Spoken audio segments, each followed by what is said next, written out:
kung ano yung nag-viral na video sa iyong channels, ay yun yung ituloy-tuloy mong gawin. Oo, hindi Okay. pwedeng paiba-iba. Tulad sa akin, nag-viral ako sa cooking. So, tinuloy-tuloy ko lang yun. And then, maganda yung performance ng aking channel. Ay ngayon, parang nahaluan ko siya ng ibang content.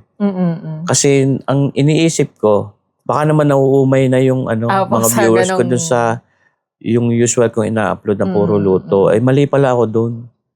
Kasi nawawalan sila ng parang Ng gana ang iniisip, ng gana. Kasi pag inisip mo na gumawa ng ibang content na alam mo magba-viral, isipin ng viewers mo na you're after the money. talaga? Iisipin nila yon. Ito, gumawa ng ito. Wala, ano lang yan, habol lang niya sa pagbablog kumita talaga.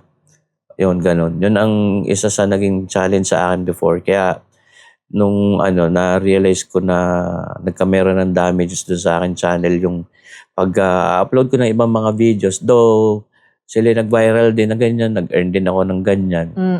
Pero yung malaking impact noon talaga is nabawasan yung views ng aking channel. Kasi mga subscribers ko na minahal yung aking pagluluto, nawalan sila ng gana.